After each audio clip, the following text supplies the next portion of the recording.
आता है, महामंत्र को छोड़ के मुझको कुछ भी नहीं आता है।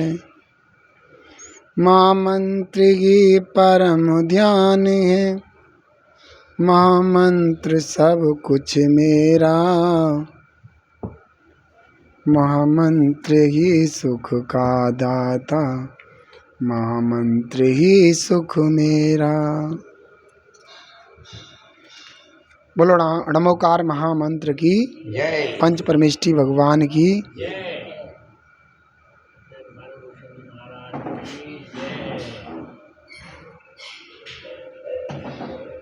आज सामायिक पाठ नित्य देव मेरी आत्मा, ऐसे सामायिक पाठ का तीसरा छंद यहाँ पर चलेगा। हे नाथ मेरे चित्त में समता सदा भरपूर हो, संपूर्ण ममता की कुमति मेरे हृदय से दूर हो। वन में भवन में दुख में सुख में नहीं कुछ भी भेद हो, अरे मित्र में मिलने बिछुड़ने में न हर्ष न खेद हो। हे नाथ मेरे मन में मेरे चित्त में सदा समता भरपूर होवे। हे नाथ हे भगवान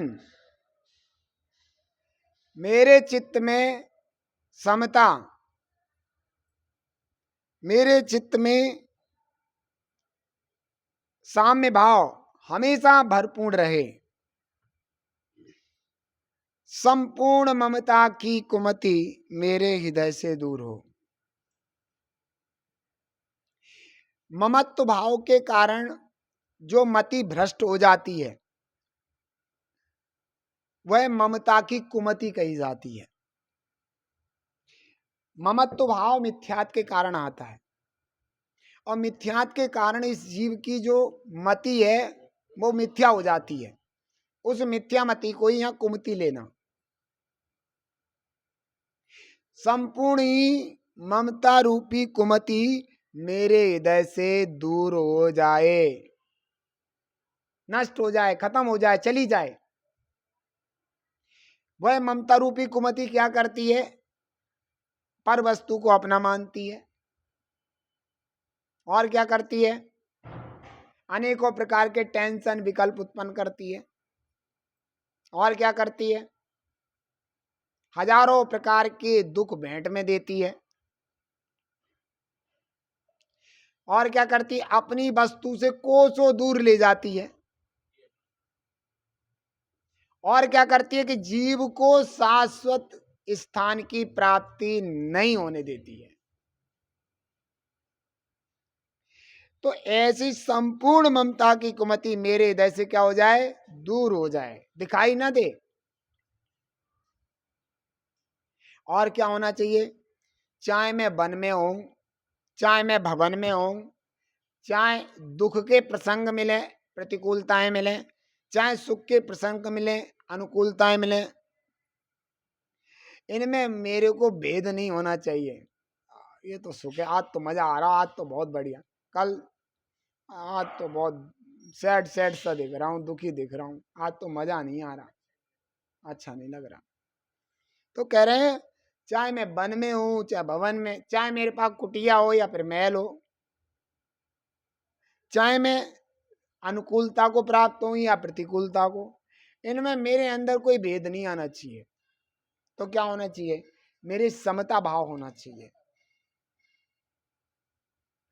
अनुकूलता आई तो भी ज्ञाता दृष्टा, मतलब साम्य भाव रखो, आई है चली जाएगी, मैं तो ज्ञायक स्वभावी आत्मा हूं, ऐसा विचार करो। मेरा काम तो जानना देखना है। आज ये अनुकूलता आई है, पता नहीं लगे कब चली जाएगी, प्रतिकूलता आएगी वो भी चली जाएगी। ना अनुकूलता सदा काल रहने वाली है और ना प्रतिकूलता सदा कान रहने वाली है। समझ में ना? तो कहते हैं ऐसी स्थिति में मैं भेद ना करूं, जो है सो है, अपना समय पर आकर के उदय में आई है और फिर ये अपना हो जाएगी, ऐसी चली जाएगी। समझ में आ रहा है? तो इनमें कुछ भी मेरे अंदर भेद नहीं हो। अरे मित्र में मिलने बिछोड़ने में ना हंस ना खेद हो, चाहे शत्रु हो चाहे मित्र हो। शत्रु से मेरा संयोग हो जाए तो दुख नहीं होना चाहिए, मित्र का बिछुड़ना हो जाए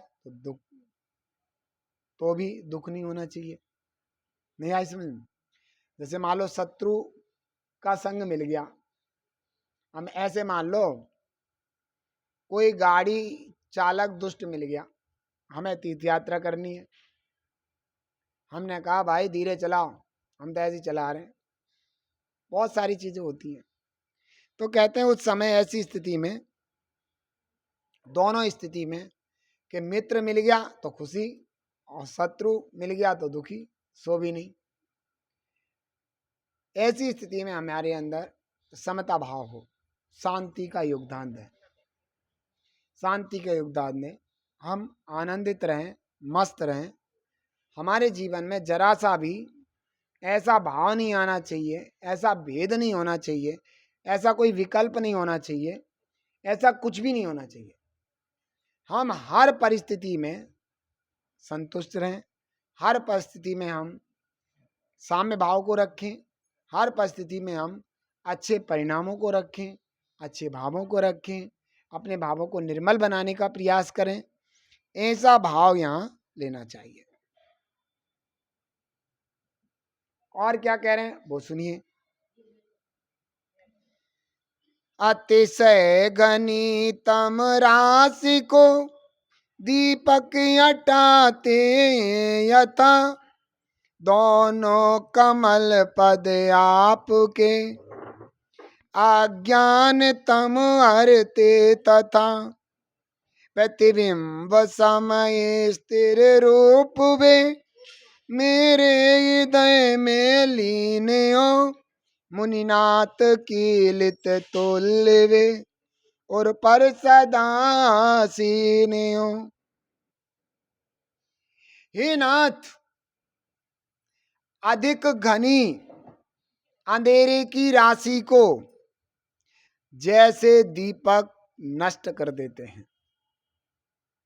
खूब घनी अंधेरी की राशि हो, अंधेरे की, अंधेरा खूब घना हो और घना अंधेरे का समूह हो और दीपक वहां आ जाए तो हटा देता है। अतिशय घनी तम राशि को दीपक हटाते हैं यथा, जैसे दीपक घनेरे अंधकार के समूह को नष्ट कर देते हैं। दोनों कमल पद आपके अज्ञानतम हरते था, उसी प्रकार हे नाथ, आपके दोनों चरण कमल मेरे हृदय में विराजमान है तो अज्ञान रूपी अंधेरा रहेगा नहीं। अब दोनों चरण कमल भगवान के कब विराजमान होंगे हमारे अंदर? कब होंगे? तो सुनो, बात चरण कमल की आई है। चरण कमल प्रतीक चिन्ह है चारित्र के, चलने के, क्रिया के। भगवान ने जो क्रिया दुखों से छूटने की बताई है, भगवान ने जो आचरण मुक्ति के लिए बताया है, समझ में आया ना?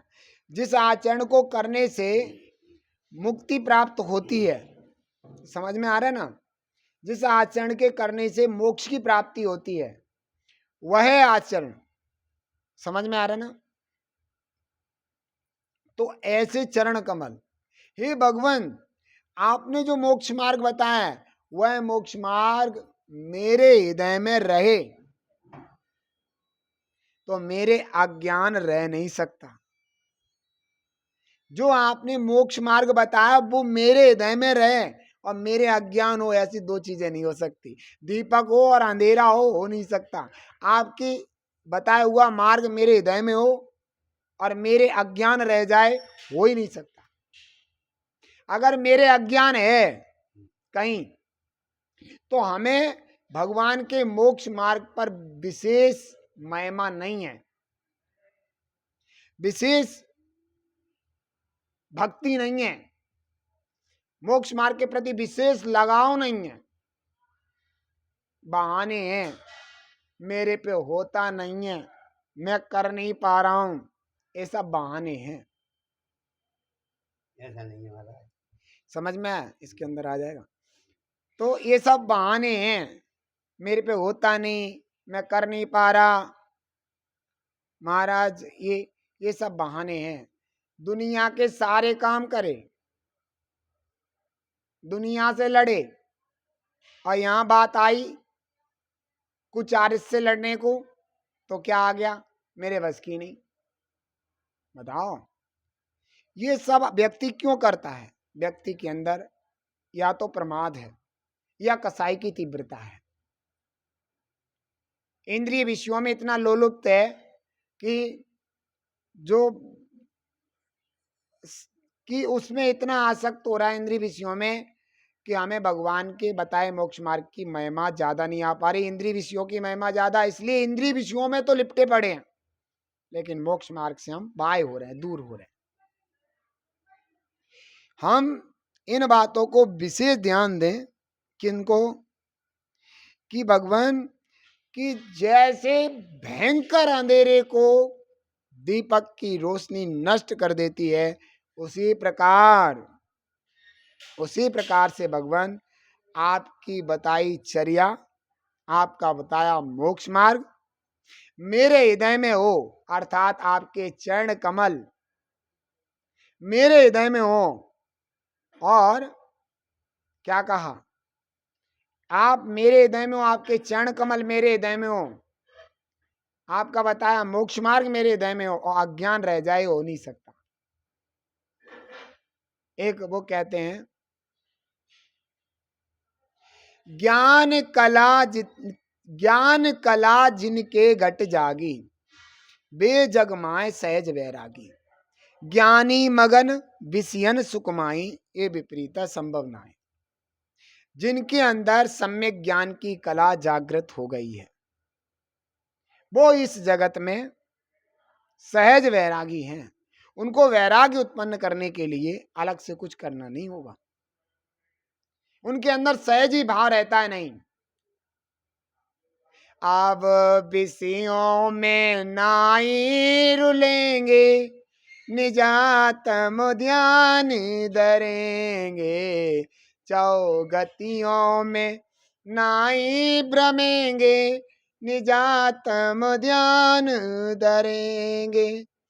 विषयों का रस विष का प्याला, निज स्वभाव आनंद निराला। निज में ही आके रहेंगे, आके कहीं दूर से नहीं आना, अपने उपयोग को अंदर लाना है। उपयोग में लगा ले, अपने उपयोग में ला ले, अपने लिए उपयोगी कर ले अपने उपयोग को। तो ऐसा भाव कि भाई यहां पर कह रहे हैं कि भगवान कि जैसे घना अंधेरा हो और दीपक हो, सो अंधेरा रह नहीं सकता है। आपके प्रति श्रद्धा आस्था, आपने जो मोक्ष मार्ग बताया उसका ज्ञान होने पर अगर कोई कहे कि अज्ञान रह गया, सो कभी नहीं हो सकता। ज्ञान कला जिनके घट जागी, वे जगमाए सहज वैरागी। ज्ञानी मगन विषयन सुखमाई, ये विपरीता संभव ना है। अगर ज्ञानी भगवान का भक्त श्रद्धावान सम्यक दृष्टि 5 इंद्रियों के विषयों में आनंद माने, मस्त हो, आहा मजा आगे, धर्म ध्यान से रुचि कम हो जाए, विषय कसायों में रुचि लग जाए, तो सम्यक दृष्टि नहीं है, ज्ञानी नहीं है। क्योंकि ज्ञानी मगन विषयन सुखमाई, ज्ञानी मगन विषयन सुखमाई, ये विपरीत संभव नहीं। ज्ञानी विषय सुख में मगन है, ये विपरीतता हो ही नहीं सकता। ज्ञानी कहते ही उसे हैं जिसको पता चल गया अब विषयों में नहीं जाना, ज्ञानी किसे कहते हैं? जिसे पता चल गया कि विषयों में नहीं जाना, 5 इंद्रियों के विषयों में जाना अपना बहुत बड़ा नुकसान करना। ज्ञानी कहते उसे हैं, सम्यक दृष्टि कहते ही उसे हैं, जिसके अंदर निर्णित हो गया अब विषयों में नहीं, अब निर्विषयी आत्मा की तरफ जाना है। ऐसा अंतरंग में पूरा भाव बन जाए जिसका। वैसे तो अब्रज सम्यक दृष्टि भी घर गृहस्थी में रहता है, सब कुछ होता है, सब बातें विदित हैं सभी को, लेकिन कहने का मतलब है वो भी देश संयम की अपेक्षा अज्ञानी है। फिर छठे गुण स्थानवर्ती मुनिराज, वो उसकी अपेक्षा उन मुनिराज की अपेक्षा देश संयमी अज्ञानी है। 7वें गुण स्थानवर्ती मुनिराज, उनकी अपेक्षा छठे गुण स्थानवर्ती अज्ञानी है। उतने उतने अज्ञानी है, उतना उतना नहीं कर रहे, इसलिए समझ में आ रहा है। और जो कर रहे हैं वो ऊपर ऊपर ज्ञानी ज्ञानी होते जा रहे हैं।